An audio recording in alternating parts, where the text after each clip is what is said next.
I'm headed to Middlebury, going to the Jayco plant, pick up a trailer. Today I got a smaller one. A lot of transporters out right now. It's Monday, the 24th of March. It's 6:37 p.m. So I'm doing a nighttime pickup. My mother-in-law is out of town, so normally I usually have her watching my kids 2 days a week, and then my mom watches the kids 2 days a week. So I'm missing out on 2 days this week. So usually I'm able to run like Tuesday, Wednesday, Thursday, Friday. So this week I only have a babysitter Wednesday and Friday, and then Saturday evening I leave for Florida. So Saturday and during the day I could technically run a load, but I'm gonna end up doing work with my business. I'm really hoping I get my trailer set up by then. If for some reason that doesn't happen, then I'll probably maybe run a load Saturday, but I don't know, we'll see. I should have my trailer by then and be able to do some work. So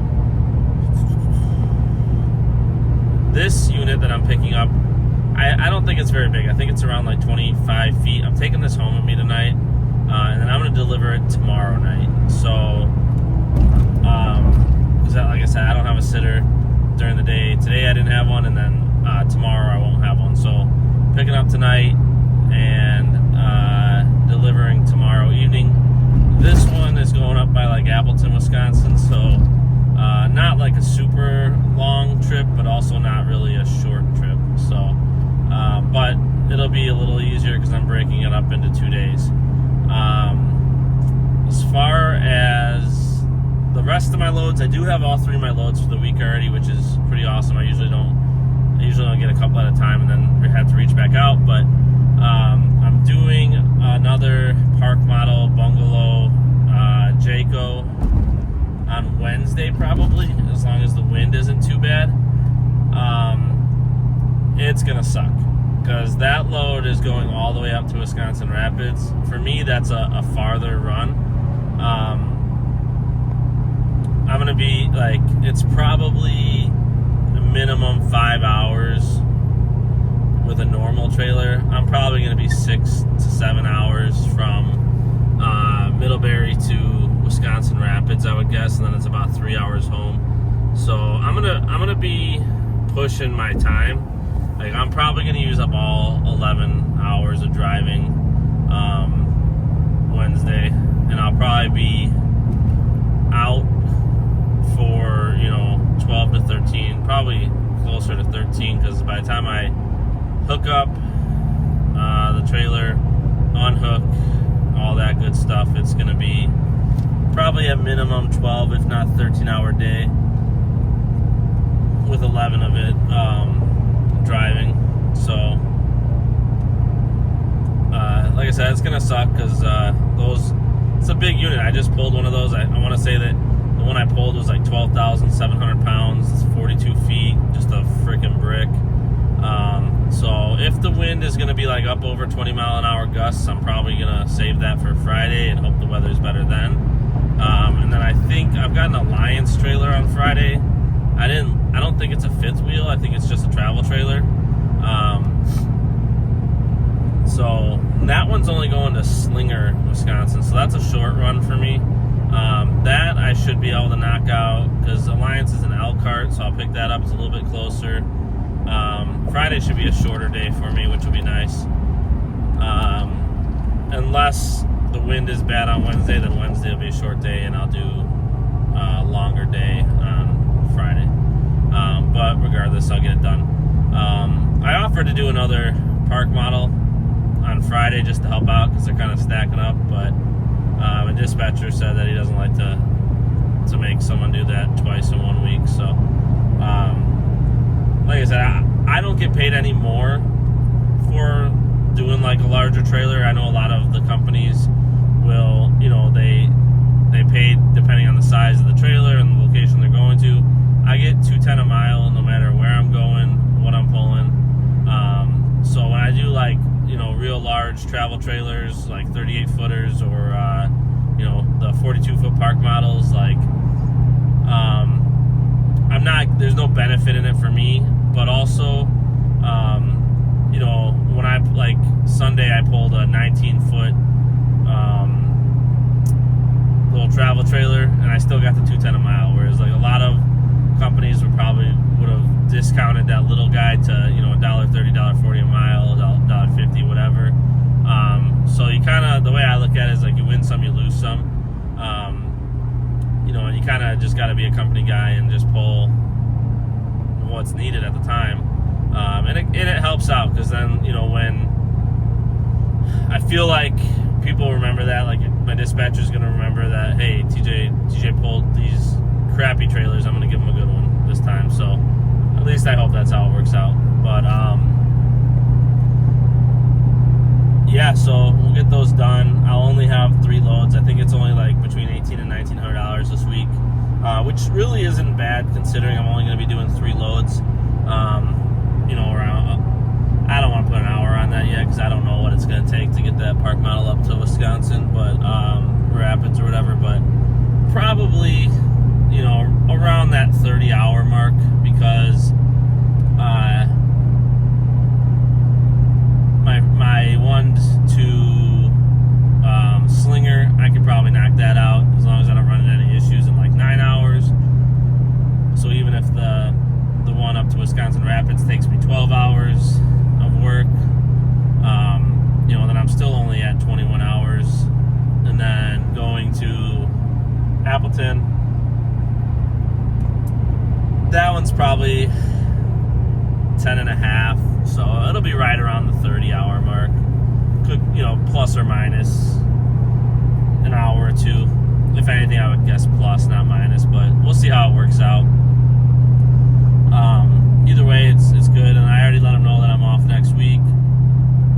Obviously, he's good with that. And then I'll hit it hard when I get back for a couple weeks, and then I'll head out again to Florida just for I think it's only like 4 or 5 days then. This one's like around 10 days, and then that second trip we're going to Disney World, I think we're only going for like 5 days or something. So, and then I don't have anything planned until I start going camping in May, but those are going to be really just like long weekends and stuff. So it'll affect a little bit, but I'll still be able to do like 2 to 3 runs in a week probably, while balancing it with my business. So yeah, we'll see. I'll do a video once I pick up this trailer, probably, if it's not too dark. It's going to be dark probably when I get there, because I'm not going to get it'll be Middlebury time. It'll be almost like 9:30, 9:15 when I get there, so it'll be dark, but we'll see if I can get a video of it. If not, I'll do one, maybe tomorrow when I drop it off or something like that. But I did go to, so I've been like kind of putting off changing my crankcase ventilation filter for my truck. And if you know anything about 6.7 Power Strokes, like, you gotta change the crankcase ventilation filters. I think Ford says 100,000 miles. They say if you do like a lot of city driving or idling, you should probably knock that down to like 30,000, 40,000 mile intervals. I don't do a lot of city driving, other than like running to pick my daughter up from school and stuff like that. When I go to like the gym in the morning, if I'm not headed out to pick up a camper, I'll typically just take my wife's car. So primarily my truck is getting a lot of highway use, a lot of towing, stuff like that. But I wanted to change it out anyways, and my truck's a 2019. It's supposed to be a little easier than the earlier models where you had to change out the whole box. Like these ones, you just had like 7 bolts, I think, you pull out, and then it's a filter inside of a canister that you change. And I looked at my instruction manual and confirmed that I had the 7 bolts or whatever. So I got all ready to do it, and I even like cleaned off the top of the box, and I'm like, man, I don't see any bolts anywhere. So I'm looking at the manual, seeing where it shows the bolts are. I don't have any bolts. So long story short, someone changed it to the new model, which is not supposed to be serviced. Like, it's supposed to just kind of set it in and forget it. So when I bought the truck, I actually was able to talk to one of the service techs for the dealership on the Power Stroke pages on Facebook. He mentioned, because I posted a picture of the truck, and he recognized it and said that, you know, this truck was for sale at his dealership, and he was one of the service techs, and he said he thought they changed the crankcase ventilation filter. Well, I was looking through the Carfax, and I couldn't see anything that said crankcase vent. Like, I saw a bunch, like, I saw that they resealed the oil pan gasket and stuff like that, put a new oil pan gasket in.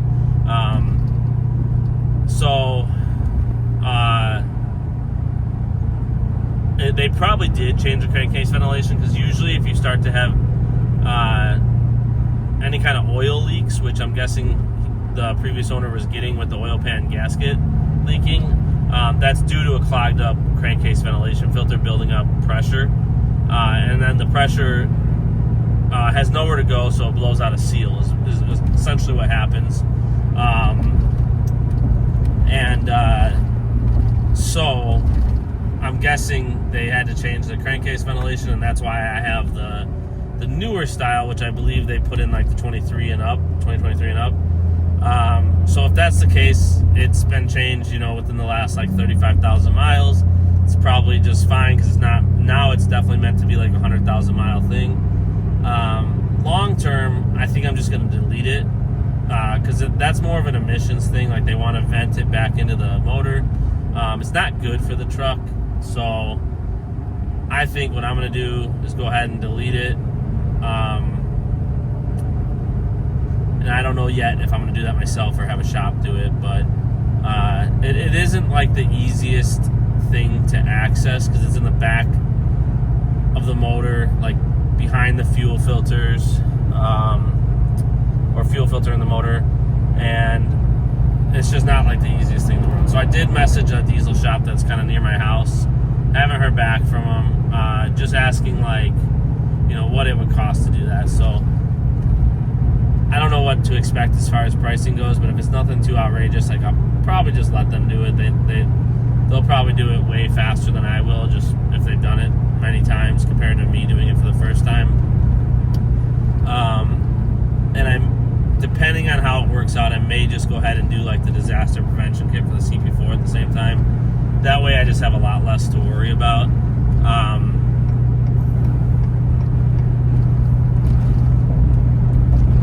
So yeah, and I did get quotes. So I found a couple bumpers that are like, I actually put one of them in as my title to one of my previous videos. It's on like a gray truck. It's like a big steel fabricated bumper.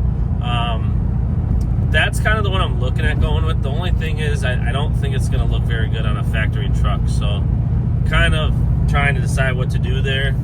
I really don't want to just get this bumper repainted, because I feel like it's just going to have the same issues again. And I would imagine I'm probably going to be every bit of $1,000 to get this thing sanded, resprayed. Whereas I'm basically, depending on what bumper I go with, I'm basically $1,000 to $1,300 for this steel fabricated bumper with like an LED light bar installed. So I'm just debating on whether or not that's a bumper that's going to look good on a truck that's essentially stock height, stock wheel, tire setup. Long term, I'm planning on buying another truck that I can use for RV transport as well as my business. And at that point, I wouldn't be opposed to doing like aftermarket wheels and tires on this truck, because it wouldn't see as many miles. And then the bumper would probably look good. I do have to figure out, I would have to do something with the rear bumper, because I think that would look goofy if I just do like an upgraded front bumper and a rear bumper that is not upgraded. So the other thing I'd have to figure out is, like, I obviously have some like sensors and stuff in my bumper, being that it's a platinum. I don't know how that transfers over to this new bumper. I gotta look into that. But that's kind of where I'm at with that. I'm not in like a rush. It's not like my bumper's gonna fall off. It's just getting, like, I'm seeing rust popping through on the painted surface, and I don't like it. But it's not a rush. Like, I think the crankcase ventilation and the disaster prevention kit for the CB4 is probably a little bit more important right now. Definitely more important, but that's about it. If you have a 6.7 Power Stroke, you're on 100,000 miles, and you haven't serviced your crankcase ventilation filter, I highly recommend it. If that thing builds up enough pressure and starts blowing out seals, you'll have to get your whole motor resealed, and that is not cheap. So the crankcase ventilation filters are around $100 for a Motorcraft. You can get a Dox diesel one, I think, for like $70. And you can even find some on like Amazon for $30 or $40. I don't know how good they are, but they're gonna be better probably than a clock CCV filter. So word of advice there. I had some questions about who tuned my truck. I know that right now with like the EPA stuff that's going on, it's probably not going to be illegal to do tuning and stuff like that. That's kind of the route that it looks like it's going, but I don't want to put any information out about the tuner that I used. If you're interested in getting your truck tuned and you want the information for my source, you can email me. My email is in the description for the channel, and I can put you in touch with him. I will tell you that it's a cash thing, cash or Zelle. It's not a shop, it's a guy's house. He's like a Ford service tech by day, and then in the afternoon, evening, he does deletes and repairs, and he can do everything. He can do full motor swaps. Like, I know a guy that had to have a motor rebuilt in his 6.4 Power Stroke or replaced or whatever, and this guy did it for him. So excuse me. So it can be done. I highly recommend. Like, the tune is great. It's a one setting tune. I think you could probably do like a 5-position tune or like multiple tunes, but it's going to cost you more. It's like $1,300 for the race tune, one setting, and a 4-inch delete pipe, which is just like a mid pipe. Or you can do like what I did, which was the race tune with a 5-inch full exhaust back. And that, I think I paid like $1,900. And you can do like an exhaust tip if you want. I think he charges like $50 for that. I just left it the stock look to a pipe, like a 5-inch pipe. I may add a tip later on down the road. I haven't decided if I want to do like a 7-inch tip out the side or maybe axle dump it or something. I love axle dumps, but again, it goes back to it probably would look kind of stupid on a factory height, tires, everything truck. So if anything, I might just do like I said, like a 7-inch exhaust tip or something like that, 5 to 7. I've always had like 6-inch tips on my other trucks. But yeah, so if you want that information, however, with the things that are going on with the EPA, I think there's going to be a lot of options out there. I would recommend doing some shopping around. If you're from a certain area and you can get a shop to do it in that area, I think that's always a good option, because if you have any issues, it's going to be a lot easier to bring it back to them. So that's just my 2 cents. Like, this guy's an hour from my house. I'm in Chicagoland. I really wouldn't want to be any further away from him than that in case I had some kind of issue. But, you do you, so I just recommend doing some research. And I've done deletes myself. Like, it's not hard to do. So if you want to do it yourself, that I highly recommend that as well. I did it on my 6.4 Power Stroke when I had it myself, and it was not hard. You're basically dropping the exhaust, hanging the new exhaust, programming the ECU, and you're good to go. So, and you might be doing like EGR delete or block off plates or whatever, but it's not rocket science. If you got some basic hand tools and I don't know, an afternoon, you can knock it out pretty easily. So that's it for this video. I'll try to get the travel trailer in the video if I can. and probably do some filming tomorrow night while we're delivering.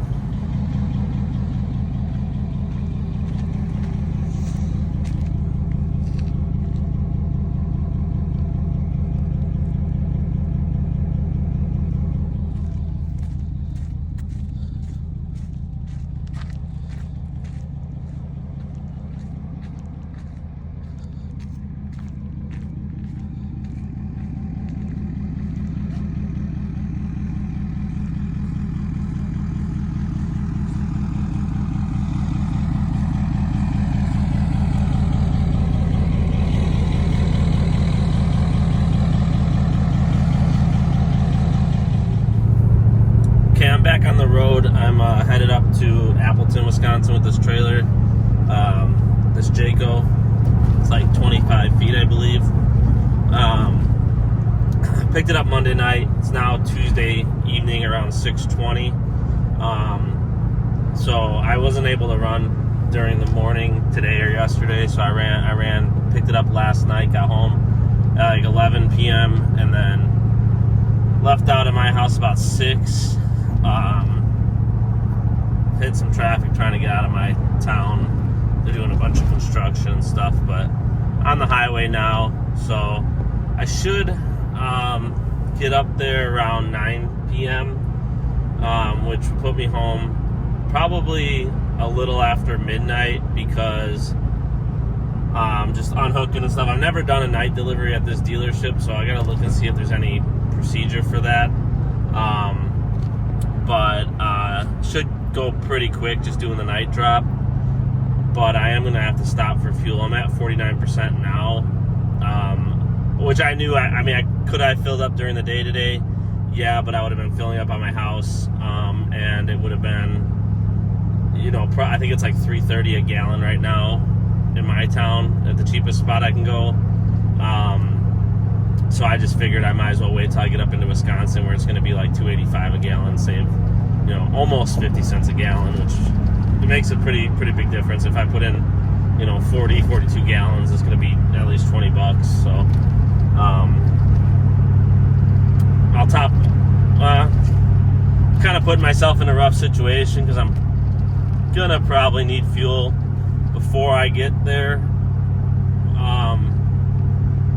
I'll have to decide if I want to stop and top off again in southern Wisconsin. I probably won't. I'll probably just fill up in Middlebury tomorrow, because I'm going, I think, back to Jayco. I've got that big park model tomorrow, so I'll probably just, after I hook it up, I'll top off right there in Middlebury. Probably be around like $3.20 a gallon with my fuel card. But that way I'll have a full tank headed out with that big bungalow park model, because I got to take that all the way up to Wisconsin Rapids, and I'll probably use that full tank just getting up there, because last time I pulled that trailer, I got like 6.3 miles per gallon. It wasn't doing, I think I was around like 11 through like Indiana and Chicago area, but as soon as I got into Wisconsin, I was dealing with some winds, kicked up to like 25 mile an hour, which was not fun, by the way, with that park model, and it just tanked my gas mileage. So I'll probably fill up in Middlebury. Like I said, I'll reset all my trips and MGGs, so I can kind of get a really good number of where the fuel mileage is going to be at. I'm hoping that I'm not going to deal with much wind. Would really like to get as close to 10 as I can with that trailer. I know it might be not feasible, but if I can get 9-10 miles to a gallon, I'll be pretty happy. But if I end up at like 6-7 again, that's going to be a rough drive and a lot of fuel. So but we'll get it done. I don't really have to rush home for anything tomorrow, so I'll probably just leave out earlier, get down there. I'm gonna try to leave extra early, because they're doing a lot of construction from Chicago to like Middlebury or Elkhart, any of those towns. So if I leave too late, I'm going to be dealing with some nasty traffic, which I don't really want to deal with that. I'm probably already going to be dealing with traffic coming back through Chicago. But if I leave early enough, I'll beat it going to Indiana. I might hit a little bit coming back through Chicago around like lunchtime. But I won't probably hit really any going through Milwaukee.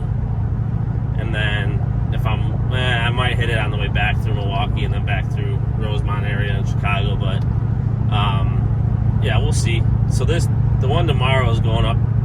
It's like an hour north of the Dells to go to Wisconsin Rapids. So it's a long one, but it's good because I'm only going to get to run the 3 loads this week. So it'll be good to have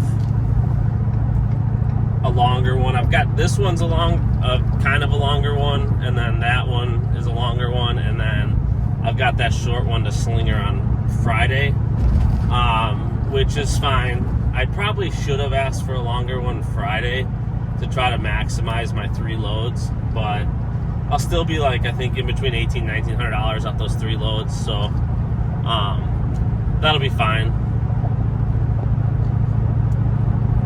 If I wanted to, I could run Saturday, but there's really, I got to work within my business. I'm picking up my trailer on Thursday for work, so I'll have it. I'm gonna have to work on Saturday with my business. So I've got my buddy that works with me.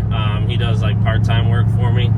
I've got him doing some jobs like after his daytime job during the week, just to kind of get caught up a little bit. So he's doing like 4 jobs I think this week, not including Saturday, just like quick gutter cleanings and stuff. Not a lot of money. Most of the gutter cleanings are, they don't pay much more than like $200, $225, $250 sometimes, but it's a little bit of money coming in there. And then Saturday I've got a good day planned where I'll make over $1,000 Saturday, so I'm better off working with my business Saturday, because I wouldn't make $1,000 running a load on Saturday. So and then I'm gonna try to schedule him some work while I'm gone and on vacation. He likes to make the extra money too, so works out for everybody. But yeah, so I'll have I'll try to do a quick video of my trailer that I pick up for my business on Saturday. I still haven't decided if I'm going to do like a dedicated channel for my power washing business. Probably, just because I think that's going to be, two very different audiences between RV transport and power washing. But some people might flex over from both. But I think it's worthwhile to just do a separate channel for that. And when that time comes, I'll be sure to make sure everybody knows where they can find that information, in case maybe there's somebody out there that's doing RV transport, they're not that happy and they want to start up their own business, small business. They'll be able to kind of learn about that. But that's about it for now. Hoping this is an uneventful drive. Tried to get a nap in. I don't think I really maybe fell asleep for 5 minutes. My daughter, well, both of them weren't really letting me sleep. So should be fine though. I feel fine. I just, sometimes when you're driving at night after being up all day, it's not the easiest thing in the world. But luckily this is just a small one. It would suck if I was pulling the big park model tonight, because that, just pulling a park model alone wears you out, especially if it gets a little windy and stuff. And it's funny, last time I was pulling it, I pulled over to fill up my truck, and I was waiting in line because all the truck stops were all full, and one of the semi-truck drivers had come up to me and he asked me how it was pulling the big park model, and he's like, it looks like it pulls like crap. It's like, well, you're right on that, because it was like just under 13,000 pounds and 42 feet long. It's just such a big brick to pull through the wind, and I don't have a dually, being a single wheel. I think if I had a dually, it probably would be, I've never owned a dually, so I don't know for sure, but I would imagine having those extra wheels in the back helping keep you planted. when you start to get those 20, 25 mile an hour crosswinds, it probably helps you out a lot. But I looked at dualies when I was buying this, but it just, being that this is my daily driver as well, I do I'll go to the grocery store with it. I'll pick up my daughter from school, stuff like that. A single wheel just makes, in my opinion, a little bit easier daily driver. So you kind of got to weigh the benefits of you'll have the stability, maybe a little bit more tow capacity with the dually, but then you got to live with it, when you're just trying to run around, do life things. But I guess I'll be interested in, if anybody out there that's watching daily drives a dually. How is it? Is it difficult navigating parking lots and just daily life? My driveway's really narrow. I don't even know that a dually would fit on my driveway. 'Cause I have a very narrow driveway, annoyingly narrow, and then but I mean, I do have a 4-door long bed, so I already know about I don't park in spots that are close to the front of stores or anything, just because my truck hangs out it doesn't fit in the parking spots anyway, so I try to be aware of that when I'm parking, and I don't put it in the front of the parking lot where everybody's gonna have to drive around my truck that sticks out 2 feet or whatever past the lines. I don't go in parking garages with it and stuff like that. Even this truck probably would fit in parking garage because it's not lifted or leveled or anything like that, but at least the parking garages that are in my town for parking in our downtown area, those spots are so tiny. Even my wife's little SUV, it's tight parking in there. I couldn't even imagine trying to get my truck in there. So when I have to park it downtown, I just find a spot and just walk. It's just so much easier. But that's about it. I messaged a shop the other day about the crankcase ventilation filter delete, and they never responded. So it's the one that I know of that's close to my house, not the person that did my delete. So maybe I'll message that guy. He's a little bit further. This shop's probably 20 minutes from my house. The one that did my delete's about an hour drive. So I was hoping that this shop would be a little bit more convenient, but if they're not going to respond, that's kind of poor customer service, and I don't know that I want to give them my business. So we'll kind of see. But I'd like to get that crankcase ventilation filter deleted eventually. And like I said, I'll probably just do the disaster prevention kit all at the same time, just to have a little bit of peace of mind. I know doing a DCR conversion on the pump is better, but you're talking $1,200 versus $3,000. I don't know if I want to dump $3,000 into a pump that right now is working fine, knock on wood.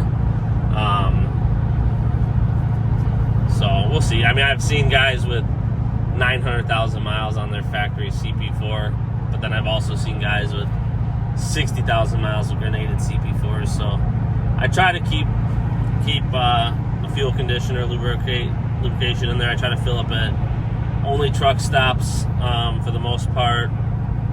I try not to run it too low, but sometimes it does get kind of low.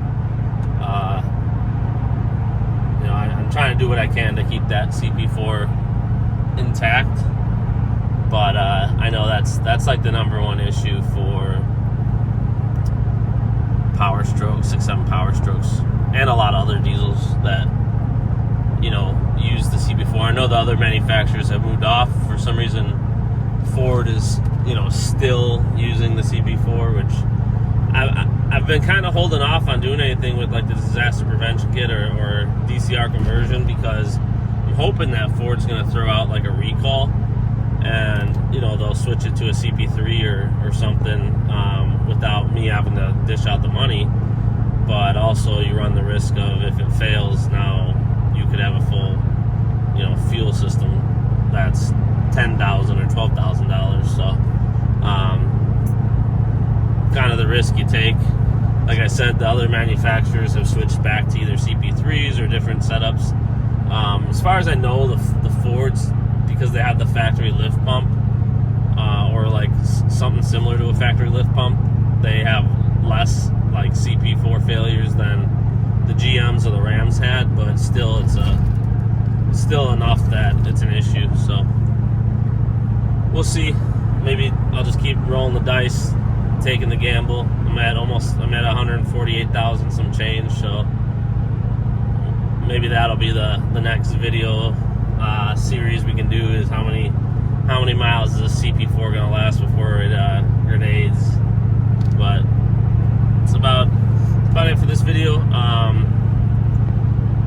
If you like these videos, definitely subscribe to the channel. Give the video a like, and then leave me a comment. I try to respond to everybody. If I miss yours, throw me another comment. Let me know I missed it, and I'll make sure I don't miss it again. So, all right, we got this thing unhooked. It's nice and dark out here. Can't see anything, but it's unhooked. Everything looks good. I don't see any issues with it. Got my license plate, got my battery, got all the cables unhooked, so should be in good shape. Everything off. Said everything looks good.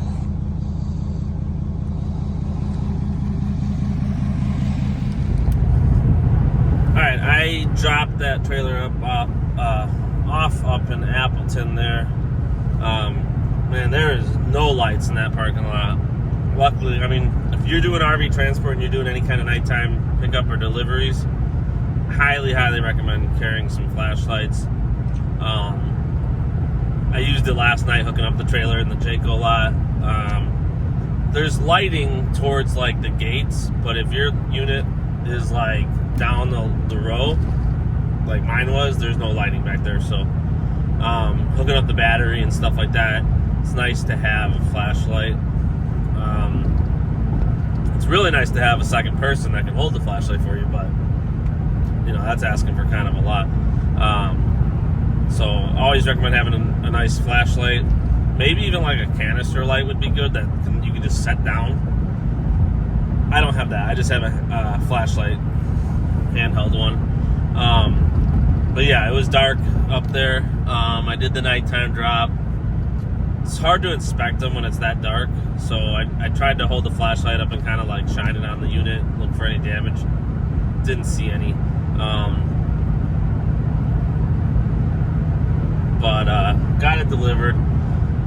Gonna be getting home a little after midnight. I stopped for fuel. I was cutting it really close. I was looking at my Open Roads fuel app, and I was gonna stop right outside of Appleton. I knew there wasn't anything like right on my exit there that takes my Open Roads app, so I knew I was gonna have to get back on the highway before I can hit one. With the Open Roads app, it was like $2.95 a gallon right there, like the first exit or second exit after getting back on the highway. But then I saw like 30 miles down the road, it was probably somewhere in like the 30 to 40 mile range down the road, that fuel was $2.84 a gallon, so it was like 11 cents cheaper. And I figured I was going to be filling up. I knew I was going to be putting at least 40 gallons, so I knew it was going to save me at least $4. So I was cutting it kind of close. I got down to like 5% fuel. My fuel light was on.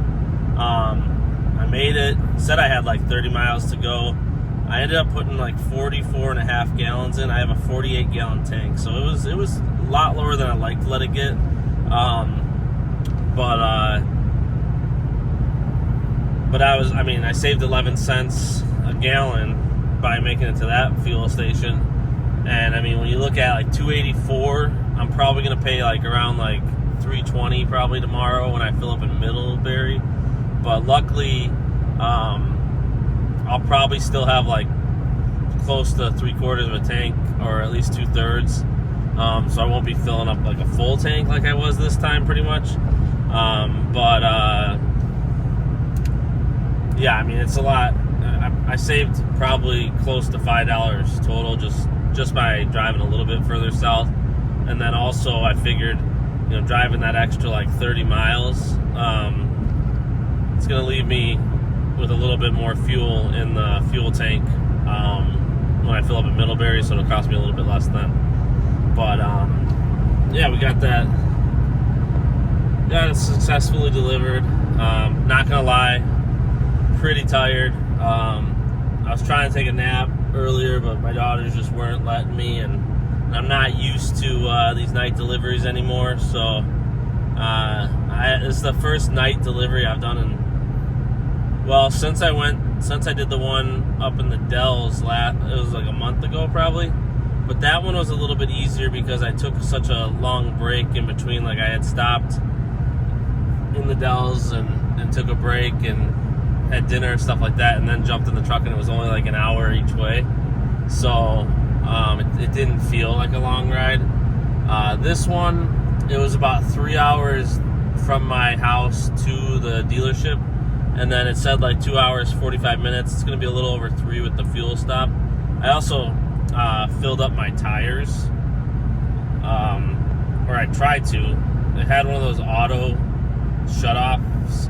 They had like a air pump right by the diesel tank, and it had an auto shutoff. And I set it to 80 psi, which is what the tires call for cold. And it shut off at 80, but I'm only showing like 68 and 72. So I don't know what the deal is there. But I figured if I can get the tire pressure up closer to what it calls for, it's going to ride a little worse, but it should help the fuel mileage a little bit. But it's fine. I mean, I'm still 68 and 72, so that's more than enough. Also should help not wear out as quickly when you have more tire pressure, but like I said, I don't know what the deal was. I tried 2 different air pumps, and it didn't seem like it wanted to get them up to 80, so it's not that big of a deal. I can do it at home with my air compressor, or I got an air compressor on the truck, but I don't have an air line, I don't think, with me. I should start keeping one of those so I can use the air compressor on the truck if I need to. But the truck did good though, fuel mileage wise. I was expecting to have to stop on the way up, but I got up there and I had like, I don't know, 15 or so % fuel left. So I was able to obviously get back on the road and get headed south, which I was hoping to be able to do, which it worked out. But I ended up right around like 12.8 miles a gallon pulling that one. It was like, I think it was like 25 or 26 feet and right around like 300 pounds. Cruising at 70 the whole way. So that wasn't too bad. Tomorrow the truck's gonna get a workout with that bungalow park model. I'm hoping when I was there last time, I was looking at a couple different ones, and depending on like the options, like I think it has to do with how many AC units it has and potentially like holding tanks and stuff. They can vary in weight by like, I don't know, 300-400 pounds at least. So I'm hoping I'm getting one of the lighter ones tomorrow. I don't know. I mean, in the grand scheme of things, 300 or 400 pounds on a 13,000 pound trailer probably isn't going to feel like anything. But in my head, I'm just telling myself if I can get one that maybe weighs 300-400, maybe 500 pounds lighter than the one I pulled last time, maybe it'll pull a little bit nicer. But I got quite the drive tomorrow. I mean, it's nothing compared to what guys do that, are heading out west or down south or whatever, running over 1,000 miles. But I think I'll be over 300. It'll be like 350 or so tomorrow. With that big trailer. So, but the truck did it before. A little bit shorter run going to Sheboygan last time versus Wisconsin Rapids, but it'll do it. It'll be fine. It's got plenty of power. It just if it gets a little bit windy, it's gonna slow me down quite a bit. But you don't really. I mean, I'm sure some guys are doing it, but I was running like 60, 65 most of the time when I was pulling the park model before. I know I got it up to 70 for a while, but any little bit of wind, and it wasn't liking it. And my truck, it'll yell at you, like, because it thinks you're swerving. It's got the lane keep assist, so